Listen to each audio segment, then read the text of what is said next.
Alright! Good morning Pilipinas and good morning world! At sa ating makababayang OFW at makababayan natin na nandito sa Pilipinas na walang sawang sumusuporta dito sa ating munting programa, thank you so much sa mabuhay po tayong lahat hanggat gusto natin. Well, anyways, tuloy-tuloy na po tayo sa nagbabalita dito ng mga tamang balita at sagutin ang maling information na ipapakalat ng mga fake news peddlers, ng mga anti-Marcos, lalong-lalo na doon galing sa mga DDS na mga saltik pagkabayan. Yes, dapat silang sagutin. Bakit? Kasi pag-aayan ito sila na lagi pong naninira araw-araw kay BBM at sa Marcos Administration sa katagalan pagkakabayan, ang mga paninira, matotoo yan sa mata ng ibang tao. So dapat silang sagutin kasi ang bagong Pilipinas, bawal po ang mga sinungaling. At siyempre, kasama niyo pa rin si Sir Ivan, ang pinakabulol na vlogger sa balat ng YouTube, pero nagbibigay sa inyo ng mga totoo at mga preskong balita na kinukuha natin sa ating kapitbahay na social media. Sa magandang buhay sa ating lahat mga kabayan and happy Saturday sa ating lahat. Okay, so before tayo mag-start pagkakabayan, well, syempre, as usual, i-check natin ang ating mga viewers na may maraming comment dyan sa baba sa ating comment section, ang ating pong top 5 commenters. At nandito sa listahan, ang nanguna po si Ma'am Shane Sibal. Meron siyang 78 na mga comments. Nandiyan rin po si Lynn Gonzalez. Meron siyang 47 na mga comments. Lerma Sondita. Meron siyang 32 na mga comments. Nandiyan rin po si Nemi Hasigawa. Meron siyang 32 na mga comments. Angel Manalo, meron siyang 26 lahat ng mga comments. Again, thank you so much po sa ating top 5 commenters. At siyempre, pasalamatan natin ating po mga silent viewer dito sa ating channel. Thank you so much. At siyempre, pasalamatan po natin ang lahat ng mga viewers na lagi pong nagla-like, lagi pong shares ng ating mga videos, at doon sa mga viewers na subscribe sa ating channel, thank you so much. At siyempre, acknowledge natin ating po mga channel members. Nandyan si Barbara Butler, Cosmo Defender, Edmond Casellejo, Samuel Membrado, and Via Bibar. Pasalamatan natin magkakabayan ang nabigay sa atin ng super thanks or pang-pansit na Sir Ivan. Thank you so much kay Sir Antonio Villasenor. Nabigay sa atin ng $5. Thank you so much. And also nabigay rin po sa atin ng GCash si Ma'am Jadsiv. Nabigay sa atin ng 1,545 pesos makakabayan. Thank you so much. At siyempre, i-greet natin ating mga suki, mga early birds. Yan ang una sa pag-comment dyan sa baba sa ating comment section. Nandyan sila si Mercres Hernandez from North Carolina, USA. Samway Vlog na nandyan sa Riyadh, Saudi Arabia. RNMSN 2000 from Los Angeles. Nandiyan rin po si Jesuan Mimiano, Jovi Montero, Moonflower, Aida Sinsuat, Elizabeth Habihan, M.E. I-shoutout natin si Sheila Alba, Vera Caldwell, Tinkerbell, Olivia Lopiga Lake. Nandiyan rin po si Jocelyn Flores Ping, Edita Parrocha, Jaime Garcia, and Nia Wilson. Siyempre, hindi natin kakalimutan.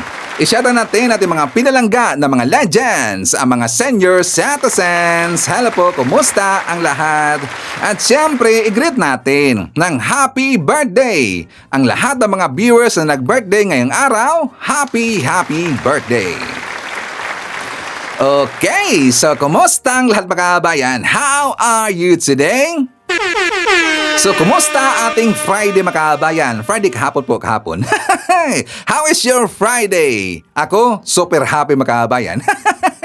Happy while nanood po doon sa hearing kahapon sa try ko makabayan. Ang daming umiyak.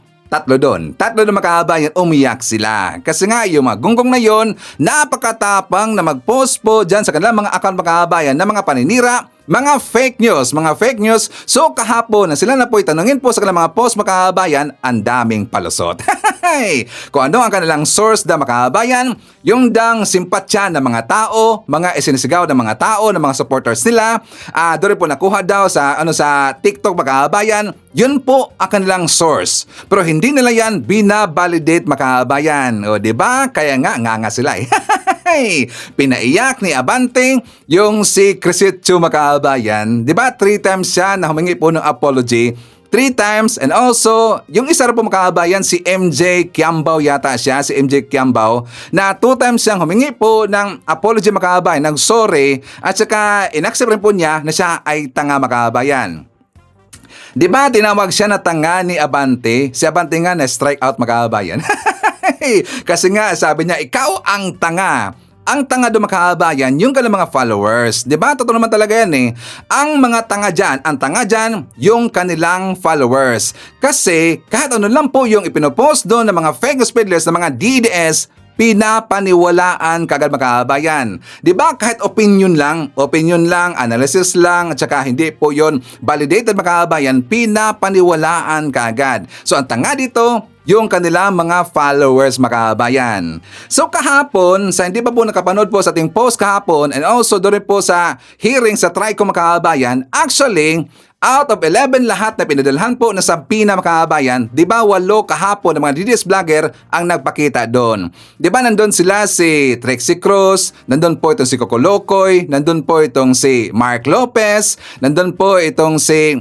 Sino yung mga kababayan? Si Old School Pinoy, yung bumaliktad, di ba? Di ba si Old School Pinoy, siya po ay dating BBM vlogger mga kababayan. So siya po ay bumaliktad. So kasama rin po siya doon kahapon sa inibitahan po sa TRICOM mga kababayan.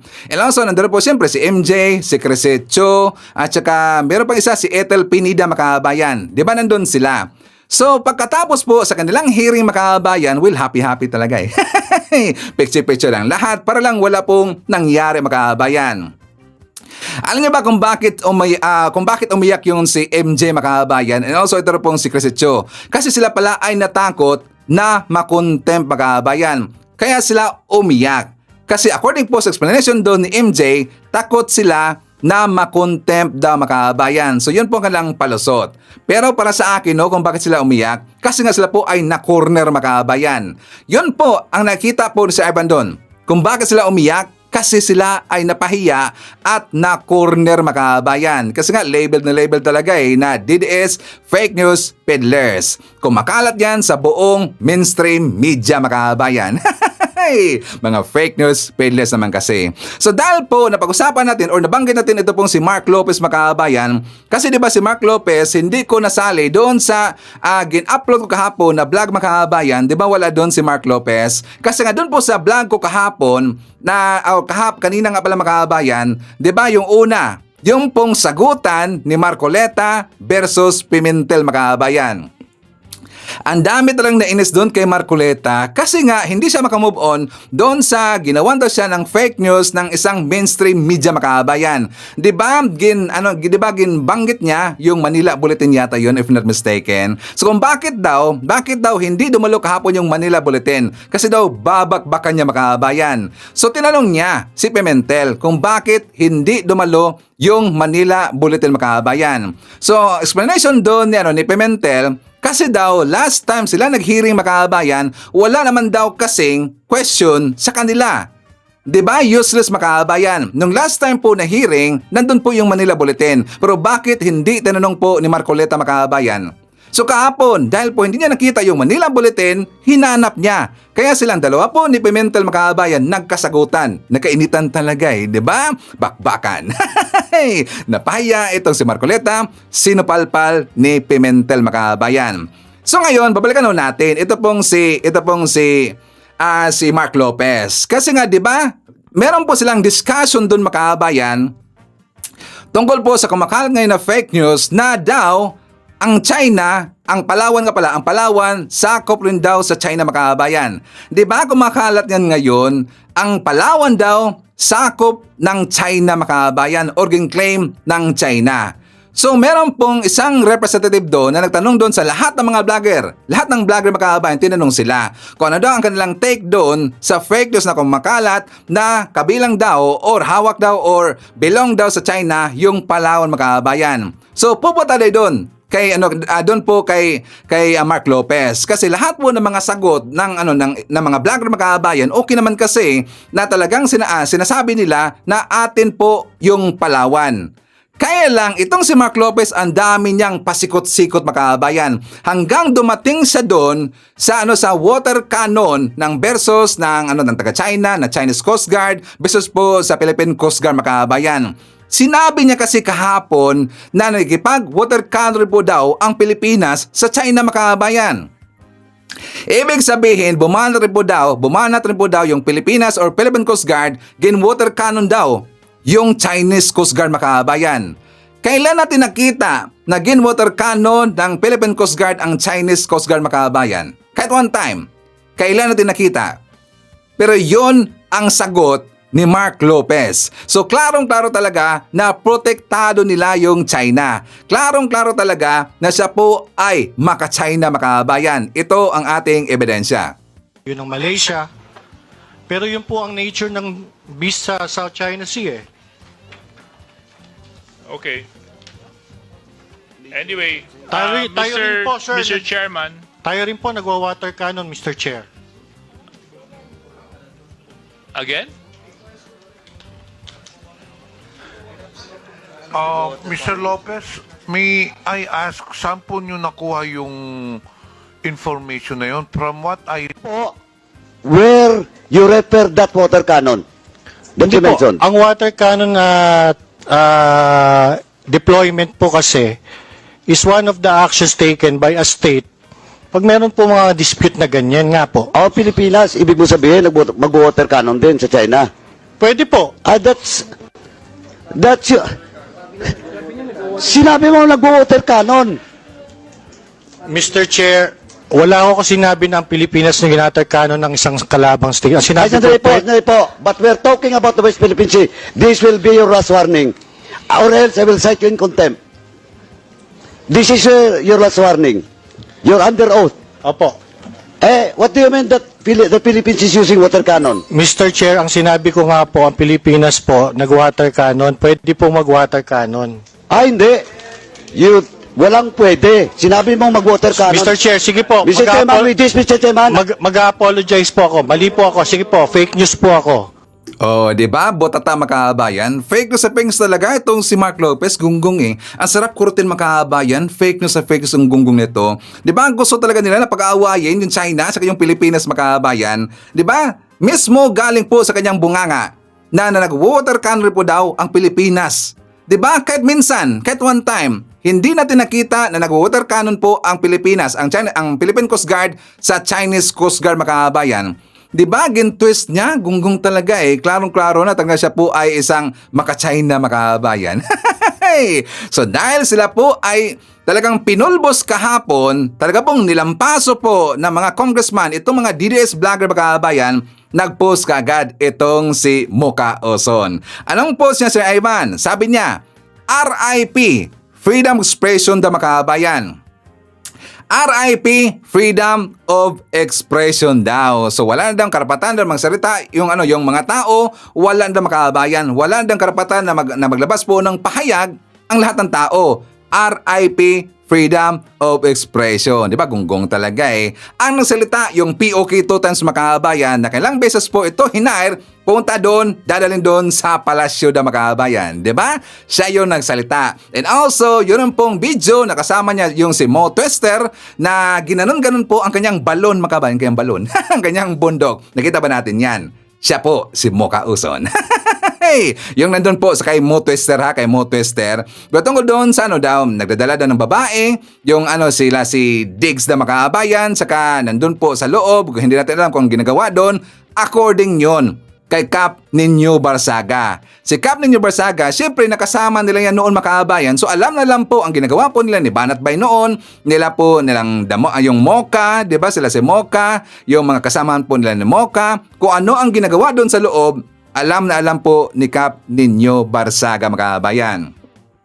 Kung sasabihin dito po ni Mocha Ozon na RIP Freedom of Expression, magkaiba naman kasi yung freedom of expression kaysa napapakalat ka ng fake news mga kabayan. Di ba, correct if I'm wrong? Napakalaki ho ng pagkakaiba nun. Freedom of expression, okay naman yan. Pero hindi ho yan absolute mga kabayan. Merong limit ho yan. Pero iba naman kasi kaysa ikaw po ay nagpapakalat ng fake news. Tanga talaga itong si Mocha mga kabayan. Diba? Saan kaya nilagay ang kanyang utak? Siguro sa kanyang puwet. Siguro sa kanyang bundok. Siya po ay nabash kahapon ng mga Marcos supporter. Gonggong naman kasi. So speaking of fake news mga kababayan, ito na. Naalala ba natin mga kababayan na meron pong quote card si PBBM na post po ng News 5 na for example, ang kanyang mismo sinabi po ni PBBM na sabi niya, sa laban kontra droga at krimen, hindi natin kailangan dumaan sa madugong solusyon. Walang naniniwala na ang solusyon sa krimen at droga ay pumatay ng libu-libong kapwa Pilipino. Hindi tama yon. Ang sabi niya, ang tamang paraan para tiyakin ang kapayapaan at kaayusan ay sa pamamagitan ng maayos na batas. Pero meron pong kumakalat na quote card makabayan na iniba niya ang konteksto. 'Di ba? So ang sinabi doon, ang nilagay doon makabayan, ito na nangyari. Kaya nga nagulat tayo, ito ba? So napaka-imposible. Kasi nga kung napapansin natin po yung kulay gray makabayan na background, lampas na lampas naman kasi, 'di ba? Lampas na lampas. So hindi pulido pagka-edit makabayan. So ngayon, dinagdagan niya. Dito tayo sa baba. Ang sabi dito, sabi ito ni PBBM, ang tamang paraan para tiyakin ang kapayapaan at kaayusan, sabi niya dito ay sa pamamagitan ng maayos na batas. Pero dinagdagan po makabayan, gumawa tayo ng batas na gawing legal ang droga sa ating bansa. Which is hindi yan sinabi po ni PBBM makabayan. Diba dinagdangan, gumawa tayo ng batas na gawing legal ang droga sa ating bansa. So siyempre, yan po ay national issue makabayan. Yan po yung national issue at talaga pong yan po ay dapat po talaga napanagutin yung nagpakalat or gumawa po ng fake news na yan makabayan. Antay na balitaan natin kahapon na aresto po ng taga-NBI yung napakalat ng fake news niya makabayan. Siya po ay taga Cebu City, taga Oslo makabayan, babae. So dito nakita natin na sampulan talaga kasi siya po yung gumawa ng quote card na fake news makabayan. Ito ang ating balita. Mga kapuso, nandito na tayo ngayon sa tanggapan ni NBI Director Jaime Santiago at anumang oras mo lang ngayon ay magsisimula na itong interview sa kanya, pero medyo kakaiba yung setup mga kapuso dahil dito makikita natin na naka-live zoom siya ngayon dahil meron siyang kakausapin na hepe ng NBI Cebu at ito ay may kinalaman sa pagkakaresto ng isang vlogger na di umano ay may ginawang pag-alter sa isang post ng isang media network na dinadagdagan yung pahayag ni Pangulong Bongbong Marcos. At ito nga, nagkaroon ng operasyon ng NBI Cebu at nahuli ang suspect. Nung nakita namin ito, while in the course of cyber patrolling, nakita namin na isang vlogger na nag-post ng ganito. Ang third na yung post na may caption pa. Ito yung post in question. Okay. Yung caption ng post niya is, legal na daw ang droga, bago angry face na emoji, grabe naman ka Marcos. Ngayon harapin mo lahat ng hamon kung makakagabalik ka pa pagkaluoy sa mga inosente. Yun ang caption ng pinost niya. So, pinraise namin with the coordination with the Office of the Director. So sa ginagawa mong ganyan, kumikita ka. Opo, pero maliit lang po siya. $1 centavos lang po. Isang walang dollar. So depende sa dami ng viewer mo, ang natatanggap mo na bayad. Ganun ba? Opo, pero tingnan ko yun. Wala siyang dollar po kahit isang centavos. Alam ko lang, dinilit ko na lang po. Ma'am, anong gusto mong sabihin kay Presidente BBM dahil sa ginawa mong yan? Kung meron ka mang mensahe po, ano po yon? Sorry, gusto tawanin niyo ako. Hindi talaga ako. Wala na trabaho siya nagpupunta kami. Sa mga kababayan natin na naniwala sa iyo, anong masasabi mo sa kanila? Wala ko dito ito ang sabi ganapin. Sorry, sabi ganyan.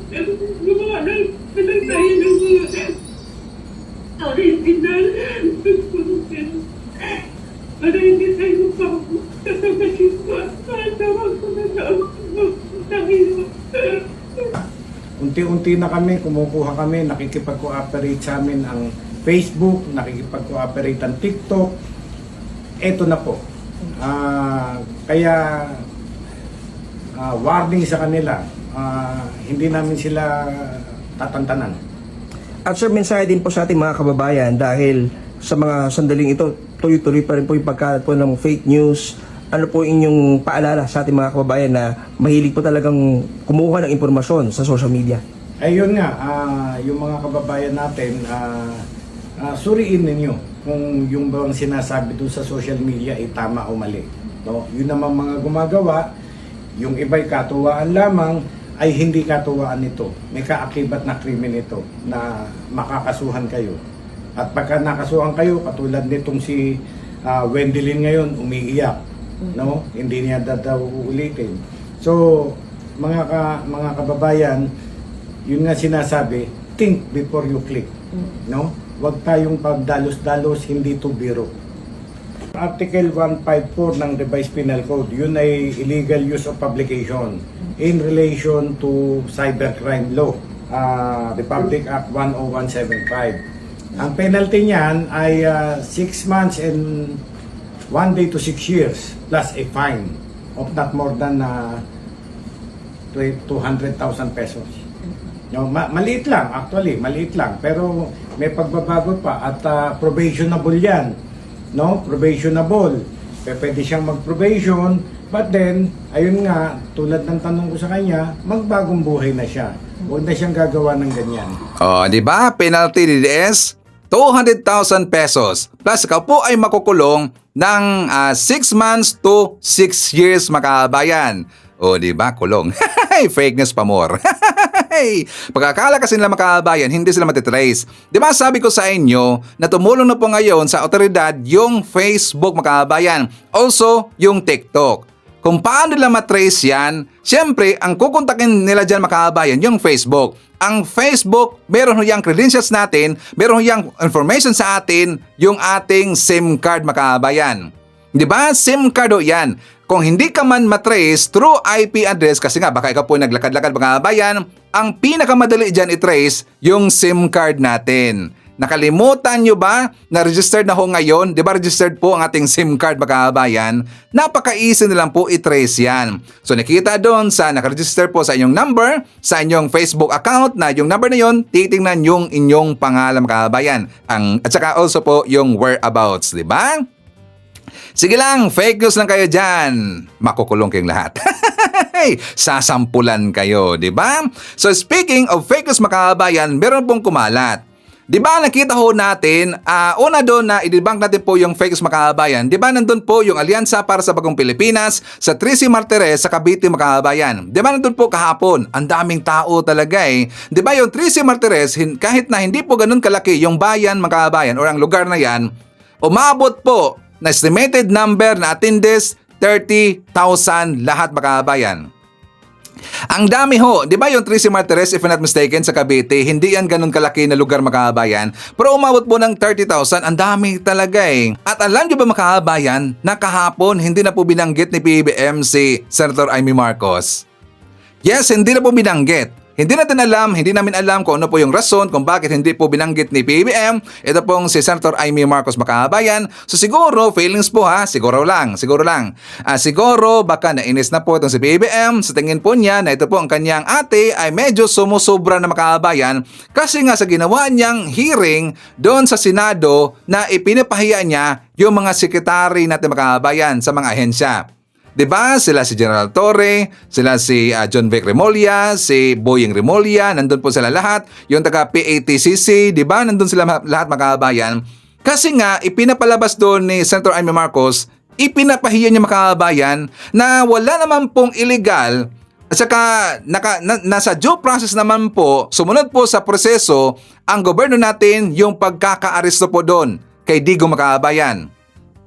Diba? Kung hindi ka maniniwala, DDS, ipapakita ko sa inyo ang explanation po ng isang ICC accredited lawyer na sumunod po sa process ang gobyerno natin yung during po sa pagkakaresto po ni Digong. Ito po yung kanyang explanation, mga kabayan. For more details, let's watch this.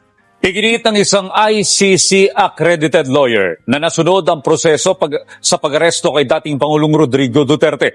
Tiniyak naman ng Malacanang ang pagbibigay ng hustisya sa mga biktima ng war on drugs. Mismong ang International Criminal Court accredited lawyer na si Attorney Joel Butuyan na ang nagsabi na nasunod ang proseso ng pagkakaaresto kay dating Pangulong Rodrigo Duterte. Ipinunto kasi sa Senate hearing kahapon ang kawalan umano ng court order mula sa korte mismo sa Pilipinas bago inaresto ang dating Pangulo.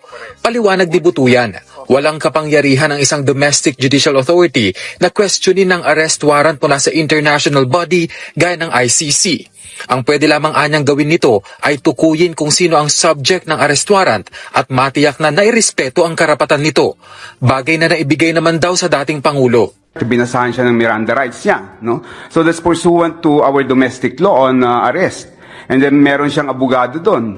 Hindi lang isa, dalawa. We fully complied with our domestic law dahil nga merong discretion yung Philippine government to directly surrender the suspect to the international court. Okay, so hindi po kailangan na ng court order, katulad ng sinabi niyo po. Sa batas ho natin, hindi na kailangan ng court order. Ipinunto rin ni Attorney Butuyan na hindi warrantless arrest ang ginawa sa dating Pangulo dahil balidoan niya ang ipinakitang electronic arrest warrant mula sa ICC. Sa batas mismo natin, hindi kailangang ipakita yung physical warrant of arrest at the time of the arrest, no? For as long as there exists a warrant of arrest, no? Pwede mag-aresto. In fact, pwede na sa atin yung e-warrant na sinasabi dun sa may revision ng ating rules of court, no? Even sa ICC mismo, hindi kailangan ipakita yung physical warrant of arrest dahil po pwedeng e-warrant din yan. In fact, yung proceedings ng ICC, even yung kanilang trial lahat, paperless na yan. Talagang, talagang e-documents lahat yung ginagawa doon. Dahil dyan, hindi na mahalagaan niya kung diffusion notice o red notice ang natanggap ng dating Pangulo nang arestuhin ito. So whether it's diffusion or red notice yan, it doesn't matter kasi talagang kung yung red notice, binibigay yan na shotgun sa lahat ng mga members ng Interpol. No? Yung diffusion, usually country to country yan. No? Pero regardless of the terminology, coordinating agency lang, organization lang yung Interpol. Ang mahalaga is valid warrant of arrest yung binigay ng Interpol sa atin, no, regardless of how it gave it to us. Pero posible nga kayang makabalik pa sa bansa ang dating Pangulo. I don't think makakabalik pa siya. It's either madidismiss yung kaso or magbibigyan siya ng interim release na papupuntahin siya dito, no, which I think very, very slim. Binigyang diin naman ng palasyo na titiyakin ng kasalukuyang administrasyon ang pagbibigay ng hustisya sa mga biktima ng drug war. Ngayon po, nakikita po natin kung paano po magtrabaho ang administrasyon. Nagkataon lamang po siguro kaya nagkaroon po ng kaso sa ICC dahil gumagana naman po ang hustisya sa ibang tao. Nagkataon lamang po siguro na yung hustisya na dapat na makamit dahil sa pangyayari sa war on drugs ay hindi nakamit sa panahon ni dating Pangulong Duterte. O ano na, DDS, diba? Klarong-klaro na po, explanation po ng isang ICC accredited international lawyer. Diba? Sumunod po sa proseso ang otoridad natin sa pag-aresto po ni Digong.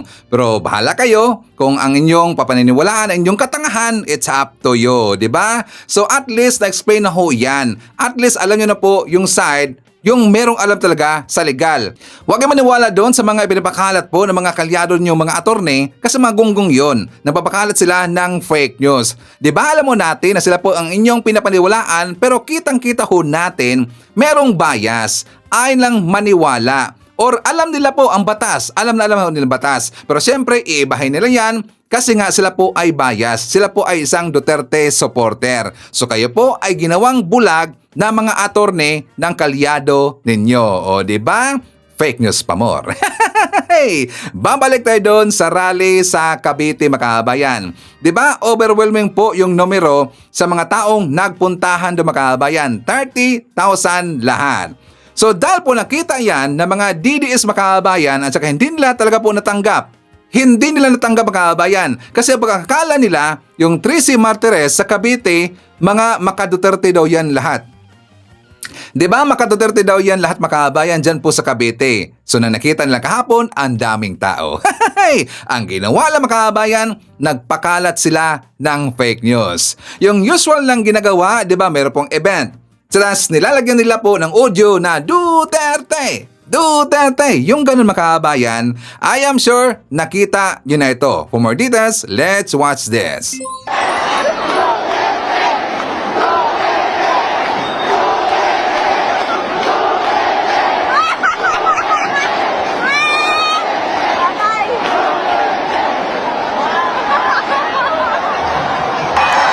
Oh, 'di ba? Very desperate move, mga kababayan. Isipin niyo po, nasa rally ni PBBM, tapos tingnan niyo po yung mga isunod po ng mga napuntahan doon, umattend po sa rally, mga kababayan. Napaka-imposible, Duterte ang kanilang isinisigaw. 'Di ba? Kung nakita nila na meron pong Duterte na sumigaw, actually hindi naman yun sumigaw eh. Nung last time po, nakalimutan yung area na yon, sa Camarines yata yon, na meron pong pasimpleng sumigaw po ng Duterte, pero dalawa lang po sila, mga kababayan. 'Di ba nag-cellphone sila? Nakita ba natin yon? Dalawa lang po silang sumigaw po ng Duterte, pero mahina lang po ang kanilang boses, mga kababayan. Maniniwala ba tayo na ganun po kalakas isinigaw po yung Duterte, mga kababayan? Tas nandun po sa Cavite, 3C Martires ho yan. 'Di ba? So ngayon, siyempre, umandar po ang pagka-investigador ni Sir Ivan. Hanggang nakita ko yung, mga kababayan, dito ho nila yan kinuha.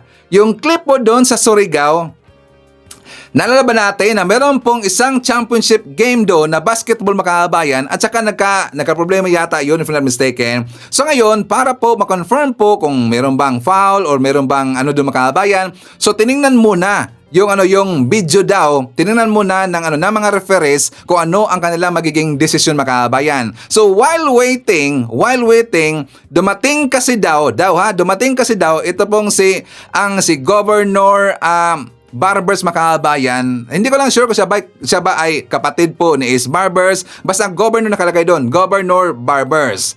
So dumating daw, nang nakita po ng mga tao, dumating po itong si Barbers, ang sigawan nila, Duterte, mga kababayan. So ito po, galing po dito yung inilagay po na audio na nandun po sa rally sa Cavite, mga kababayan. Ito ang ating ebidensya.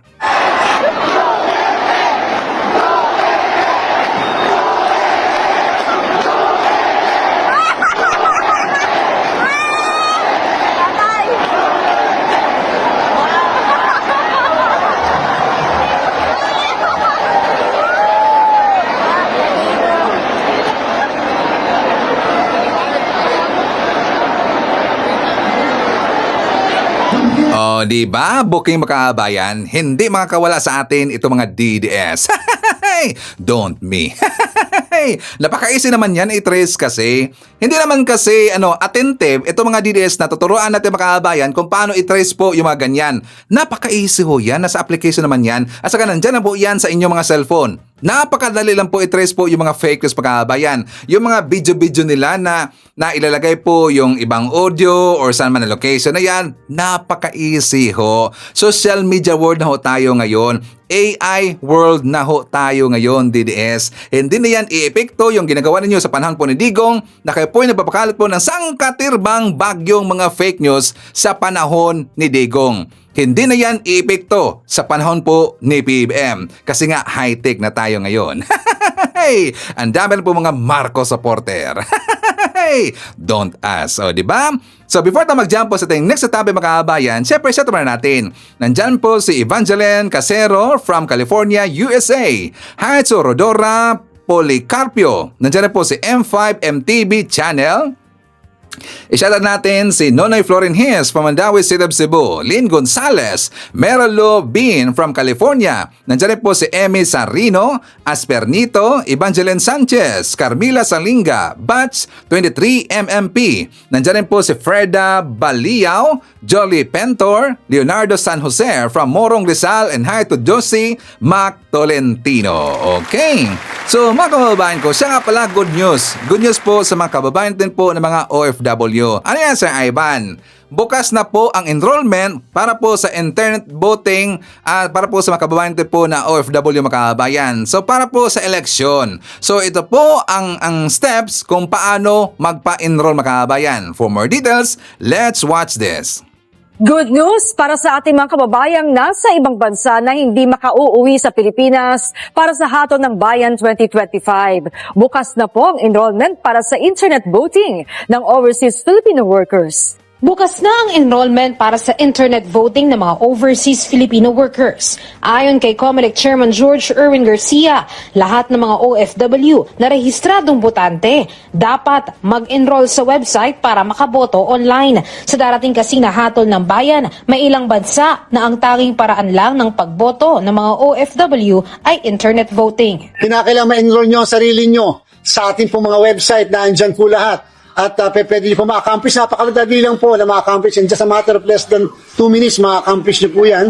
Kaya kailangan lang makuha na namin kayo ng biometrics. Para makapag-enroll, ang kailangan lang ng mga OFW ay ang kanyang email, numero ng telepono at pasaporte o kahit anong government-issued ID. Sabi ng COMELEC, paraan nila ito para tiyak ang identity ng isang botante bago siya mapayagang makaboto. Kinakailangan malaman muna namin, ikaw ba yan? Yan ba yung identity mo? Para mabigyan ka ng tinatawag na password para magamit mo yung ating sistema. Tiniyak naman ng COMELEC ang online voting and counting system ay ligtas at hindi madadaya. Ito ay hack-free at hindi ito ma-compromise ang integridad ng ating sistema. Kung kaya naman po, yung garansya namin sa sambayanan ay gano'n na lang po kataas. Kaya lang, patuloy pa rin tayo magbabantay. Magtatagal naman ang enrollment hanggang sa May 7. Kahit magsimula ang overseas voting, ay maaari pa rin mag-enroll. Ang mismong panahon naman ng botohan ng mga OFW ay magsisimula sa April 13 at magtatapos hanggang sa May 12. O, di ba? Napakaisa na lang po bumoto ngayon mga kababayan. Meron pong internet voting. So, this coming April 13 pala, mag-start po yung election doon po sa ibang lugar mga kababayan. So, kung free kayo bukas or the next day, kung ano mang time po na free kayo, pwede na po kayong magpapa-enroll. Okay? So, anyways, meron tayong pipitikin yung tinga mga kababayan. Meron tayong kukurtin kasi nga pasaway ito eh. Ito tungkol po sa 4Ps. Kasi nga dito mga kababayan, nakakasira kasi ito sa gobyerno natin. Maganda po yung programa na 4Ps, kaya lang meron kasi mga pasaway na mga tao na hindi po dapat, para sa akin para sa akin lang, sa 4Ps, sa mga humawak po ng 4Ps mga kababayan, sa admin natin, dapat talagang i-screen nila ng maayos. Dapat meron pong matinding talaga. Yung talagang thorough screening ginagawa dito sa mga kababayan natin po na talagang yung buong talagang karapat-dapat na bigyan po ng 4Ps or karapat-dapat po na maging membro ng 4Ps kasi nga may nakita tayo po na kumalat ngayon na picture mga kababayan, membro ng 4Ps, pero tingnan nyo, naka-gold yung necklace. Naka-gold ring mga kababayan.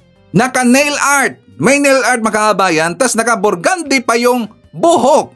Naka-burgundy ang buhok, meron pong gold, meron pong gold po dito mga kababayan, tas meron pong nail art. Diba ang 4Ps mga kababayan, para ho yan sa poorest of the poor, para ho yan sa mga mahirap, na talaga pong kailangan pong tutulungan mga kababayan. Pero nang makita ka sa mga kasamahan mo na ganyan po yung ayos mo, diba, masisira ang gobyerno natin. Talagang babanatan ho na mga oposisyon, yung bagong oposisyon tayo, yung mga DDS, CPBM. Diba? So dapat nga i-screen sila ng masinsinan mga kababayan. At saka doon rin po sa mga membro ngayon ng 4Ps, sa tingin ninyo na kayo po ay hindi na kailangan tutulungan, dapat mag-iksito kayo. Dapat ibigay nyo po doon sa mga taong karapat-dapat na tulungan. Diba? Honest to goodness na lang ho tayo. Huwag ganun, tingnan nyo. Member kang 4Ps, kukuha ka na ng inyong benepisyo or yung pera mga kababayan, tas ipapakulay lang ng buhok. tapos ibibili nyo na pa ng gold o mga burluloy dyan sa katawan mo kababayan. Instead, yung 4-piece ay para po sa inyong kailangan talagang bilhin. Yung mga necessities mga kababayan. Di ba? Huwag ganun. Sarap pitikin tinga eh. At saka paki-advise sa mga kapitbahay nyo dyan, sa nasa gilid nyo, na kapag kukuha na kayo ng 4-piece ninyo, dapat huwag ganyan na napurmahan, or kung kailangan na, or kung sa tingin ninyo na hindi na kayo kailangan tulungan po ng gobyerno natin, exit na ho kayo, diba? Honest to goodness na ho tayo. Ibigay nyo lang po doon sa mga taong kailangan talagang tulungan. Okay? So, anyways mga kababayan, pupunta tayo kay Digong. Naalala ba natin, di ba nabanggit, di ba napag-usapan natin si Digong mga kababayan, during pa, nung time po na siya ay inaresto, meron kasi tayong theory na itong si Digong kung bakit siya pumunta doon sa Hong Kong, kasi siya po ay nag-attempt na mag-apply po ng asylum sa China mga kababayan. That is only our theory. Analysis ho natin. Abay, totoo pala talaga mga kababayan. Totoo pala talaga, itong si Digong nag-apply po ng asylum sa China, pero hindi siya pinayagan mga kababayan. Hindi siya pinayagan ng taga-China. Ito ang ating ebidensya. Bago pa maaresto sa Pilipinas at iharap sa International Criminal Court, sinubukan umano ni dating Pangulong Rodrigo Duterte na mag-apply ng asylum sa China, pero tinanggihan siya. Noong Enero pa lang, pinaghahandaan na raw ang plano para sa pag-aresto kay dating Pangulong Rodrigo Duterte. Ayon ito sa mapagkakatiwalaang source na nakakaalam tungkol sa tinaguriang Oplan Tugis ng PNP Criminal Investigation and Detection Group o PNP-CIDG. Ang utos umano ni PNP Chief Romel Marbil kay CIDG Chief Nicolas Torre, aarestuhin si Duterte sa oras na lumabas ang warrant of arrest mula sa ICC. Noong March 7, lumipad pa Hong Kong si Duterte para dumalo sa isang event kasama ang mga OFW. Sa araw ding ito, inilabas ng ICC Pre-Trial Chamber 1 ang arrest warrant para sa kanya. Sa puntong ito, may close coordination na ang PNP-CIDG sa Interpol o International Police Criminal Organization. Gusto raw sana ng PNP-CIDG na sa Hong Kong na arestuhin si dating Pangulo Rodrigo Duterte. Pero ayaw daw makipag-cooperate ng Hong Kong Police sa Interpol. Hindi miyembro o state party ang China sa Rome Statute. Para mamonitor ang galaw ni Duterte habang nasa Hong Kong, binuntutan siya ng 4 na CIDG agents hanggang noong March 11 nang lumipad pa uwi ang dating Pangulo. Ayon pa sa ating source, 6 na Hong Kong police din ang nagbantay kay Duterte para tiyaking sumakay siya sa kanyang flight. Dagdag ng source, nag-apply kasi umano si Duterte ng asylum sa China pero tinanggihan ito. Sabi pa ng source, 5 ang confirmed booking noon ni Duterte pabalik ng Pilipinas. Sa Pilipinas naman, naghahanda na ang PNP-CIDG. Bahagi umano ng kanilang SAIWAR ang pagpapadala noon ng 2 batalyon ng PNP Special Action Force sa Davao International Airport. Sabi ng source, alam daw ni Torre na sakit sa ulo kung doon lalapag si Duterte at doon aarestuhin, kaya inileak daw na inaabangan ng PNP ang pag-uwi ni Duterte sa Davao. Sa NAIA Terminal 3 kung saan lalapag ang eroplanong lulan si Duterte, 4 na beses daw nag-dry run ang PNP-CIDG. Prinactice pati kung paano sasabihin kay Duterte ang pag-aresto sa kanya. Dineploy ang 60 tauhan ng PNP-CIDG at 20 PNP staff. Hiningi rin ng PNP-CIDG sa pamunuan ng NAIA na sa boarding gate 116 ng NAIA Terminal 3 iparada ang eroplano. Ito raw kasi ang pinakamalapit sa elevator patungong exit sa tarmac kung saan naghihintay na ang mga coaster. Kaya paglabas ni Duterte ng eroplano, idiniretso na siya at mga kasama niya sa coaster na naghatid sa kanila sa Villamor Air Base. Sa gilid na ng runway ng airport, dumaan ang coaster patungong Villamor at matapos ang 12 oras, isinakay ang dating Pangulo sa chartered plane patungong The Hague sa the Netherlands. So hindi talaga tayo nagkakamali mga kababayan sa ating analysis. Tungkol doon, di ba, sinabi po mismo ng reporter na yun daw ipinadala ng mga pulis doon sa Davao City mga kababayan is only diversion tactics. So yun, di ba, ginsaiwar mga kababayan. So tama talaga tayo na siyempre magaling rin po yung otoridad natin, magaling sila mag-isip mga kababayan para kasi ma-focus yung mga supporter po ni Digong doon sa Davao mga kababayan. Kasi nga, di ba, napadala po si General Torre ng sangkatiribang pulis doon sa Davao City. Ang ibig sabihin, doon nila hihintayin mga kababayan. Diba, naisahan sila ni General Torre. Naisahan sila ng ating otoridad. Sakto talaga at saka magaling po nila pagka-execute mga kababayan. Tingnan nyo, sabi po ng reporter, 6 times yata yun, 6 times ba or 4 times to 6 times nila gin-practice kung paano nila aarestuhin itong si Digong mga kababayan. Napasok sa bulsa ang mga DDS. Napasok sa bulsa yung mga Duterte mga kababayan. So good job no sa ating otoridad. So ipapakita ko na po sa inyo mga kababayan itong vlog po ni Mike Abe kasi nga binanatan niya dito itong si Robin Hood. Di ba si Robin Hood hanggang ngayon mga kababayan nandun pa rin po sa Dahig. At saka meron siyang explanation kung bakit nandun siya sumama kay Digong or bakit nandun siya sa Dahig mga kababayan. For more details, let's watch this. Ito pakinggan po ninyo. Presidente ng PDP laban at nasa kalagitnaan po ng kampanya ang ating bansa.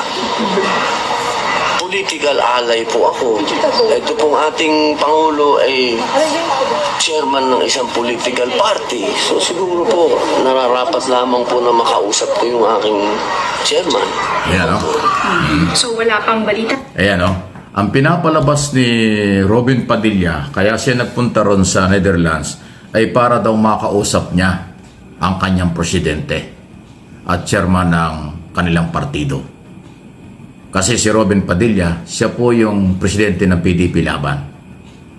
Ang tanong lang, Mr. Padilla, senador. Okay? Eh, ang tagal-tagal na nandito si Duterte sa Manila, sa Davao. Ilang araw pa lang dyan sa ICC. Pinuntahan mo na para yung gustong kausapin dahil sa isong politika. Wow. Tatawa ka na lang. Wow. Dahil sa politika, kaya ka nagpunta dyan? O kaya ka nagpunta dyan ay dahil talagang ikaw ay maka-Duterte? Pero karapatan mo naman yan. Hindi ko naman sinabing hindi mo karapatan. Pero huwag mo na sabihin na kaya ka nagpunta dyan o isa sa dahilan kaya ka nagpunta dyan, gusto mo makausap yung chairman at yung presidente. Ayan, tagal-tagal niyong magkakasama dito sa Manila. Nagkakaroon kayo ng mga rally, nagkakaroon kayo ng mga meeting, Nung biglang nawala, ay na-miss mo kaagad at pinuntahan mo pa. Wow, ayan. Anyway, sabi ko nga, yan ang palusot ni Robin Padilla, kaya siya nandoon. Tinatanong siya ng media, bakit siya nandoon? Anong meron doon? Anong dahilan? Hindi naman siya abogado ni Duterte, hindi naman siya rin abogado. So, siya ay senador ng Republika ng Pilipinas, hindi naman siya senador ng mga Duterte. Siya ay senador ng Republika ng Pilipinas. Di ba? Di dapat ang senador ng Republika ng Pilipinas ay magiging neutral sa pagtingin sa implementation ng batas, local o international. Mamaya, mapag-isipan ka po Robin Padilla, nag-i-impluensya ka, pero naniniwala naman ako, hindi ka makaka-impluensya sa ICC. Hindi ka naman kilala ng ICC, hindi ka naman pakikinggan ng ICC.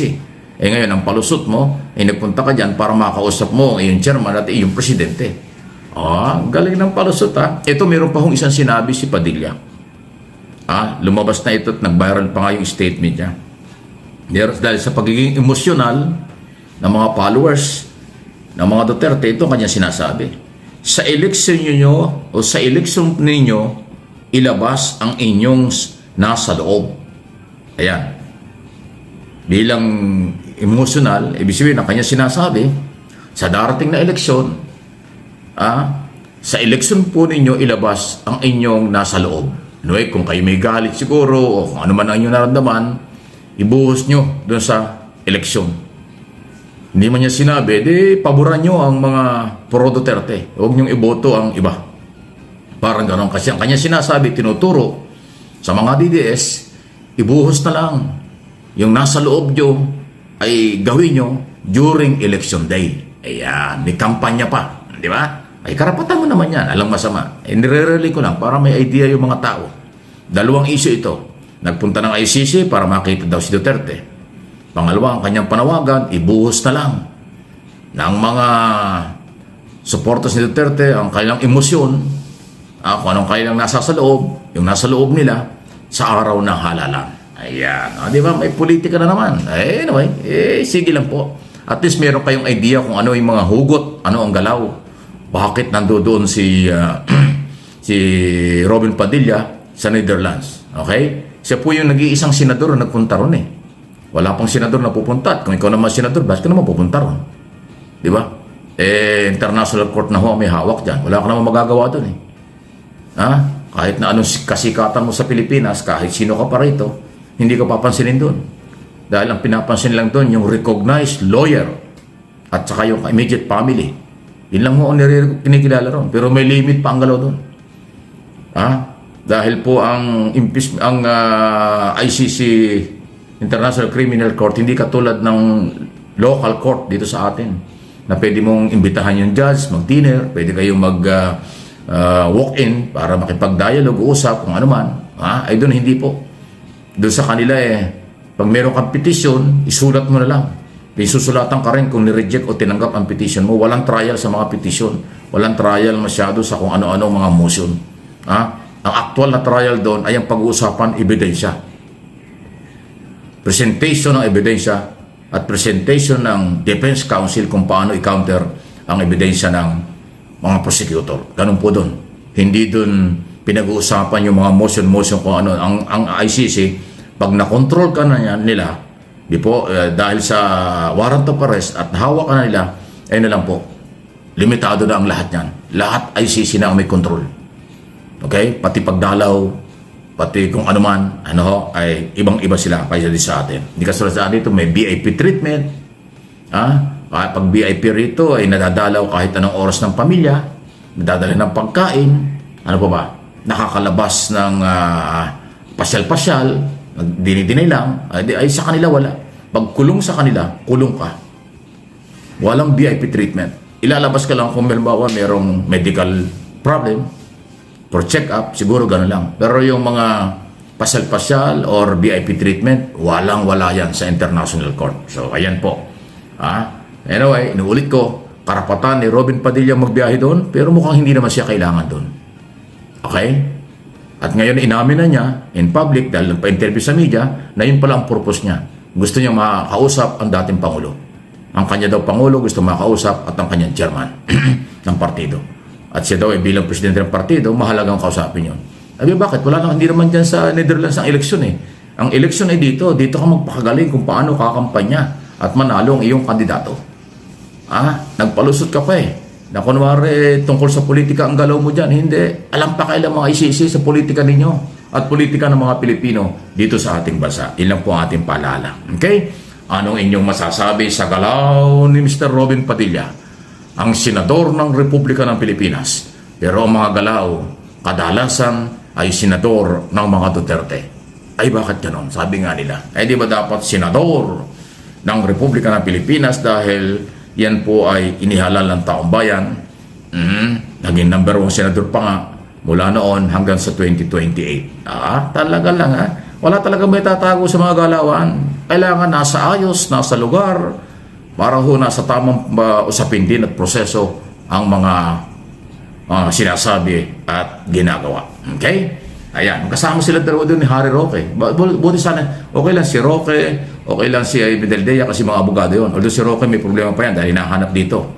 Hindi ko alam kung ano mangyayari dyan. Kung siya ay madideport o paano kasi siya ay parang wanted na rin dito kasi pinaghahanap dito. Okay, wala nga lang warrant of arrest galing sa korte pero hinahanap na siya. At yung issue ng political asylum, tingnan natin kung ano mangyayari doon. Yan ang gusto niya gagamitin si Duterte para makapagtago doon. Parang gano'n. Kasi pag nag-apply ka ng political asylum, gusto mong tumira doon sa bansang yan ng legal. Pero kaya gusto mong tumira sa Netherlands ng legal because nandoon si Duterte na kanyang kliyente at kanyang dating amo. Yung ba yun? So, ginajustify lang na nandoon si Duterte pero ang totoo ay nagtatago siya, ayaw niyang harapin ang batas sa Pilipinas kung saan meron siyang kaso at meron siyang dapat ipaliwanag before WADCOM ng Kongreso. Ganon lang dating Okay, so pag-usapan rin po natin itong si Bato de la Rosa Bakabayan.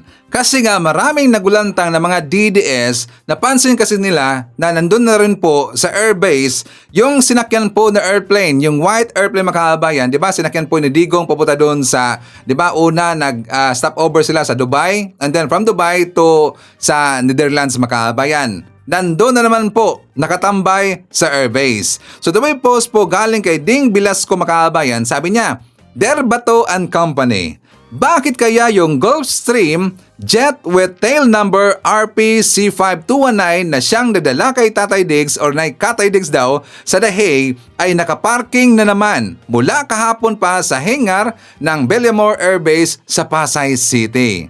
So nung nakita ito ng mga DDS makabayan, abay nagulantang lahat.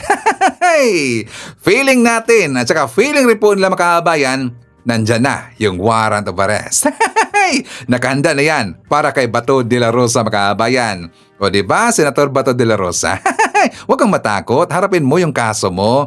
At saka diba gusto mo na sasamahan mo si Digong doon sa The Hague? Yun na po ang pagkakataon mo para makasama mo itong si Digong. Diba, huwag matakot, huwag kang magtago dyan sa Senado. Kadawagan ho yan, Senator Bato de la Rosa. Di ba napakatapang mo noon? Di ba handang-handa mong harapin po yung kaso, yung warrant of arrest? Iyan ngayon, magtatago ka sa Senado. So ready na ang iyong sasakyan, malamang sa malamang. In any day now, baka bukas o baka mamaya makaabayan, nandyan na yung warrant of arrest. Kapag makita mo na itong si General Torre na palibot-libot na sa ibang lugar, merong kasamang maraming pulis, maghanda-handa ka na. Yun na yan. Di ba magkakabayan? So, i-share na natin. Nandyan po si Eva Narita. Hi to Lorna Salcido, Lorna from Salcido, Eastern Samar, Region 8. Nandiyan rin po si Evelyn Garcia, Jel Manalo, shoutout daw sa kanyang misis na si Aida Manalo. Hi to Josephine Gallego, Elizabeth Habilionar from Hong Kong. I-shoutout natin si Celso Villamin, Irene Arroyo from Santa Cruz, Laguna. Nandiyan rin po si Jess Tubtub from Calaba, Laguna.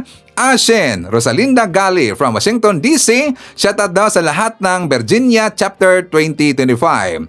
Hi to Luisito Niedo, Sports Shinobi from South Korea, John Wick, Charlie Risman, and hi to Marilo Bidnare. Okay, so mga kababayan ko, syempre hindi din kakalimutan.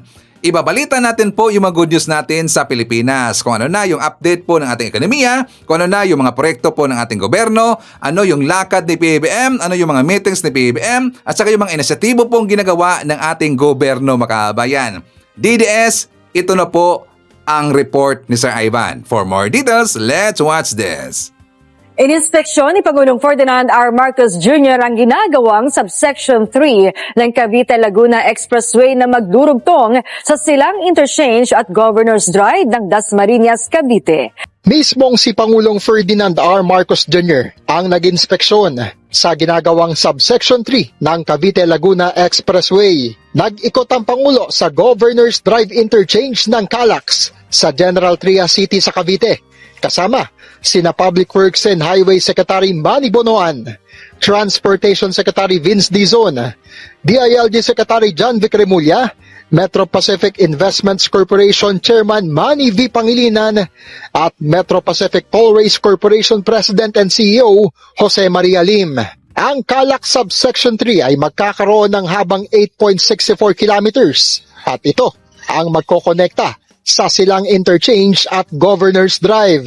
Bahagi ito ng kabuang 44.57 kilometer Calax Project na may 8 subsections na magkokonekta naman sa Cavite sa Kawit at South Luzon Expressway sa bahagi ng Binyan, Laguna. Ito yung magiging toll gate ng Governor's Drive Interchange ng Calax at inaasahang matatapos ito sa 3rd quarter ng taon. Ang Calax ay isang public-private partnership project ng gobyerno at MPTC at kasama rin ito sa infrastructure flagship projects ng Administrasyong Marcos. Sa oras na makumpleto, mapabibilis nito sa 35 minuto mula sa kasalukuyang 2 oras ang biyahe mula Kawit hanggang SLEX. Layunin nitong maibsan ang traffic congestion sa mga kalapit na kalsada tulad ng Governor's Drive, Aguinaldo Highway, at Santa Rosa Tagaytay Road at halos 100,000 motorista ang makikinabang dito kada araw. Inaasahang mapasisigla rin ito ang ekonomiya, kalakalan at turismo sa Cavite, Laguna at iba pang lalawigan sa Calabarzon. Tuloy-tuloy ang serbisyong pangkalusugan at trabaho ng pamahalaan sa pangunguna ni Pangulong Ferdinand R. Marcos Jr. Ngayong araw sa Cavite, nasa 4,000 trabaho ang nialok at ilan sa mga nag-apply ay hard on the spot. Bukod sa trabaho, meron ding libreng serbisyong medikal ang Health Department at may kadiwa ng Pangulo para sa mas abot kayang mga produkto. Halos isang buwan nang walang trabaho si Efren kaya medyo kapos siya ngayon sa budget. Kaya naman isa siya sa mga matagang pumila sa trabaho at serbisyong pangkalusugan sa Bagong Pilipinas activity ng pamahalaan sa Dasmariñas, Cavite na pinangunahan mismo ni Pangulong Ferdinand R. Marcos Jr. Lineman daw ang target niyang makuhang trabaho dahil ito ang kanyang expertise. Malaking bagay anya ang mga ganitong aktibidad. Malaking tulong kasi hindi na maghahanap kung saan, nandito na sa isang lugar. Nasa halos 4,000 trabaho ang alok ng naturang aktibidad mula yan sa 41 local at overseas employers. Giit ng Pangulo, hakbang ito ng pamahalaan para mapababa ang unemployment rate sa bansa habang tinutugunan ng job mismatch. Layon din anya nitong matulungan ng mga Pilipinong nais magsimula muli. Asahan po ninyo at ang inyong pamahalaan ay lagi pong nandito, lagi pong nag-aalalay po sa inyong lahat at asahan ninyo, hindi po kami aalis hanggat kayo ay nangangailangan ng tulong galing sa pamahalaan. Nandito po kami lagi. Excited naman sina Carl at Lawrence sa kabilang sa hard on the spots dahil magsisilbing daan nila ito para makatulong sa pamilya.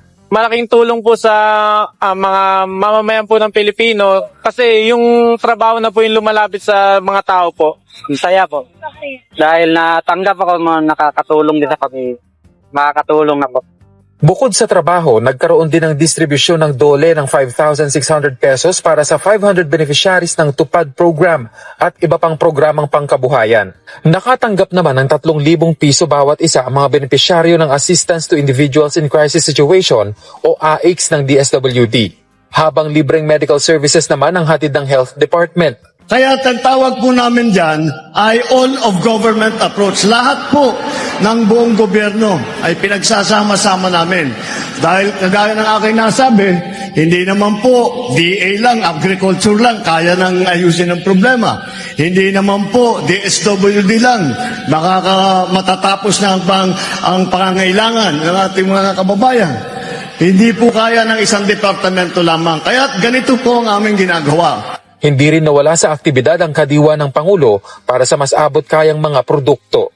Lumago ng 8.7% ang creative economy ng Pilipinas noong 2024. Ang creative economy ay binubuo ng mga industriya ng audio and audiovisual media, digital interactive, goods, music and entertainment, advertising at iba pang may kinalaman sa sining at kultura. Batay sa datos ng Philippine Statistics Authority, PSA, mula sa 1.78 trillion pesos noong 2023, lumago ng 1.94 trillion pesos ang creative economy. Dahil dito, dumami rin ang nabigyan ng trabaho na nasa 15.4%. So ngayon, gusto natin mag-migrate mula sa basic deposit account o yung ATM account. Lahat sila dapat magkaroon ng e-wallet o GCash account para doon na namin i-deposit yung kanilang mga ayuda. Anytime, anywhere, pwede nila kunin yon.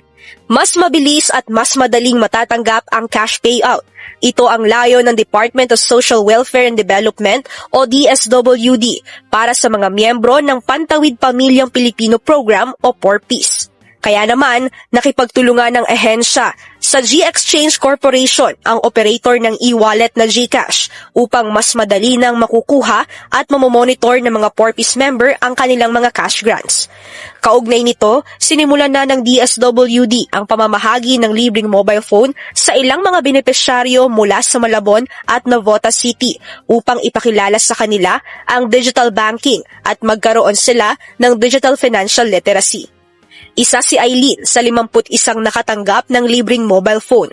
Aniya, malaking bagay kung sa e-wallet na lang nila matatanggap ang ayuda. Dahil hindi ito sagabal sa sa pagpila-pila. Dahil kahit anong oras pwede mong makuha to kahit hindi mo maano to, di ba? Pwede pambayad namin to sa mga ng bills namin. Diretso lahat. Hindi ka napipila para magpagod-pagod pa. Di katulad ng ATM, nakapila ka pa sa dami ng pila. Aniya pa, malaking bagay ang natatanggap niyang tulong sa PORPIS dahil bilang isang single mom, hindi na mababawasan ang oras niya sa pag-aasikaso sa 4 niyang anak na lahat ay nag-aaral. Si Arlene naman, laking tuwa nang mapili din na makatanggap ng libreng mobile phone. Kasi katulad ko, wala akong cellphone, malaking bagay sa akin. Na nagkaroon ako ng cellphone, tas pa yung namin, mapapasok na sa GCash para mas mapadali na. Ayon naman sa ilang grantee, mas maganda ang e-wallet dahil hindi na sila pipila ng mahaba sa mga ATM na kung minsan ay nauubusan pa ng cash dahil sa dami ng nagkiklaim. Kasi sa card, pipila ka pa ng pagkahaba-haba, kung saan-saan ka pa para makapila ka. Hindi katulad ng GCash, saglit na lang. Pasok na agad. Samantala, ayon kay DSWD Secretary Rex Gatchalian, ngayon ang unang araw ng simula ng pagkakaloob ng libreng smartphone sa mga benepisyaryo. Layon din ng ahensya na mabigyan ng kabuuang 32,684 na mga kwalipikadong miyembro sa buong bansa. Now, bakit may cellphones? Kasi natuklasan natin na yung mga pinakamahihirap natin na mga kababayan na bahagi ng 4Ps, wala mga smartphone. Meron silang mga phone pero analog, so hindi mapapatakbo yung GCash. So sa tulong ng Globe Telecom at ng GCash, nagkaroon ng drive to give you. Ayon kay Secretary Gatchalian, target nilang i-priority ang mga liblib o geographically isolated and disadvantaged area na kailangan pang magbiyahe ng ilang oras papuntang bayan o probinsya ang 4Ps member para makakita ng bangko o ATM machine. Gayunman, ayon sa kalihim, tuloy pa rin ang sistema ng ATM, ngunit nananawagan ito sa mga 4Ps member na sanay nang gamitin ang e-wallet. Yung mga hindi naman nakuha ng cellphone, option pa rin nila kung basic deposit account o e-wallet o GCash nila gusto matanggap yung grant nila. Pero hinihikayat namin sila lahat na lumipat na sa GCash kasi mas conveniente, mas mabilis nila makuha yung grants nila. Binigyang diin din ni Secretary Gatchalian na walang inilabas na budget o pondo ang pamahalaan sa mga ipinamigay at ipamimigay na mobile phones, kundi ang mga ito ay sponsored at sa pakikipagtulungan ng kanilang private partners. Tiniyak ng Japan International Cooperation Agency o JICA ang patuloy na suporta sa Pilipinas sa pagpapatupad ng mahalagang proyektong pangkaunlaran. Kamakailan, nagpaalam na kay Pangulong Ferdinand R. Marcos Jr. ang Chief Representative sa Pilipinas ng JICA na si Sakamoto Takema sa ginanap na farewell call sa Malacanang. Natapos na ni Sakamoto ang kanyang 3 taong termino sa Pilipinas kaya kailangan na nitong bumalik sa Japan. Personal nitong ipinaabot kay Pangulong Marcos Jr. ang pasasalamat sa malakas na kolaborasyon sa pagitan ng JICA at gobyerno ng Pilipinas kung saan binigyan din ito ang mga nagawa na para sa iba't ibang sektor, partikular na ang mga pampublikong kalusugan. Kinilala na opisyal ang pagpapaunlad sa bansa dahil sa kanilang partnership at manintiniyak ang commitment ng JICA para sa pag-unlad ng Pilipinas. Sinuri din ni Sakamoto ang mainit na pagtanggap sa kanya sa bansa sa loob ng nakalipas na 3 taon at nangakong pagbalik sa Japan ay hikayatin nito ang mga kumpanya sa Japan na mamuhunan sa Pilipinas. Kumpiyansa ang dating JICA chief na patuloy na lalakas at titibay ang relasyon ng JICA at Pilipinas. Samantala, patuloy na pinapalakas ni Pangulong Marcos Jr. ang ugnayan ng Pilipinas at Japan sa makasaysayang courtesy call ni JICA President Dr. Tanaka Akihiko kahapon. Pinapurihan ng Pangulo ang mahalagang papel ng JICA bilang matatag na kaagapay ng bansa mula sa infrastruktura hanggang sa mga makabago at berdeng proyekto na nagpapalakas sa ekonomiya at sa kalikasan. At yan po muna ang ating update ngayong umaga. Abangan ang susunod nating tatrakayin patungkol sa mga aktibidad at programa ng kasalukuyang administrasyon dito lamang sa Mr. President on the Go. Okay, so kung nagustuhan ninyo ang ating mga topics ngayong araw mga kababayan, please give a like naman po sa ating video. Malaking tulong ho yan. At kung hindi man kalibisan sa inyo, please i-share natin ating mga vlogs mga kababayan para marami po tayong matulungan po ng mga kababayan natin na nabulag ng kabilang kampo dahil po sa mga DDS fake news peddlers. Please like and share. Okay? So, i-shoutout natin. Kasama rin po natin ngayong araw si Carmen Robertson, Marilyn Cantomayor, Sonia Hasigawa, Don Joaquin, Rons Ariglo Molino Ramos, nandiyan rin po si Bong Yu, Mamoto Toyochi, Apple Nash, Felicitas Manibog, Alicia Lig. I-shoutout natin si Vincent Anthony Amancio Fuentes, LB Simezo, Nonske Pasamonte, Percy Shalana, Gaiselda Langbat, Jeco Jerry Cabreros, nandiyan rin po si Gorgunya Angala, JRN, Gareth Batarina, Miranda Kenneth, Lomen Taray, Vani Dane, Teresito Lu, Rons Ariglo Molino Ramos, nandiyan rin po si Helda Baldomino Pita, Mayriam Soriano, Maan Shen, Liocel Rama, kasama rin po natin si Elina Balangge, Emerald Jiminay, Emelita Somailo Kilay, Merna Borromeo, Annabel Hoson, Daniel Calarpes, and Hudson Nati Lapitan. Okay. So mga kababayan ko, yan natin manakalap ng mga balitang ngayong araw. Kung nakaabot ka po sa portion na to, sana nakapag-like na ho tayo. Libre po ang mag-share. Libre din ang mag-subscribe. Again, maraming salamat sa mga viewers na hindi nag-skip ng ating mga commercials. Thank you so much. At before natin tatapusin ang ating programa ngayong araw, sana sabayan nyo si Sir Ivan para sa ating live messaging prayer. Mahal na Panginoon, nagpapasalamat kami sa iyo sa pananampalataya ipinagkaloob mo sa amin. Sa aming mga sandali ng kahinaan at karupukan, ang iyong katapatan ay nananatiling hindi natitinag. Pakiusap na patibayan mo ang aming pananampalataya upang kami ay maging matatag at sa harap ng kahirapan at hindi madaig ng mga hamon. Naway ang aming pananampalataya ay hindi lamang maging isang paniniwala lamang, kundi maging isang katalista din para sa pagkilos na gawing patotoo ang aming buhay sa pananampalataya sa iyo. Ipinagkaloob mo sa amin ang lakas ng loob at lakas na lumakad kasama mo at patuloy na sumulong. Idinalangin ko ito sa pangalan ng Panginoong Kristo. Amen. So maraming salamat mga kababayan, and I hope to see you again on my next video.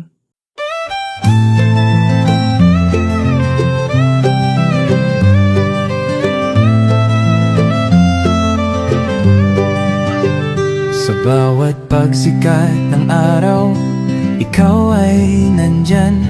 Tinig mong matatag, sa amin ay gabay. Pag-asa ng bayan, pangakong totoo. BBM, isa kang totoong tao. Sa mahirap at api, ika'y sumusuporta. Tapat mong paglilingkod, lahat kami nakakita. Sa iyong pamumuno, bayan ay umaangat. Bagong Pilipinas, pangarap ay tapat. Ikaw ang aming BBM, Pangulong matapat. Sa puso ng masa, inaangat ating watawan. Sa hirap at ginhawa, ika'y kasama. Pilipinas ay papangon, dahil ikaw ang pag-asa. Mula Luzon, Visayas, hanggang Mindanao, boses mo'y umaabot. Dala ay pag-ahon, magtulungan, magkaisa. Sabi mo sa lahat, para sa bayan, ikaw ang aming alamat. Ang pangarap mong bansa, taas noo masagana. Manggagawa't magsasaka, binigyang halaga. Serbisyong totoo, hindi pagpapanggap. Ang puso ng bayan, ikaw ang hinahanap. Ikaw ang aming BBM, Pangulong matapat. Sa puso ng masa, inaangat ating watawan.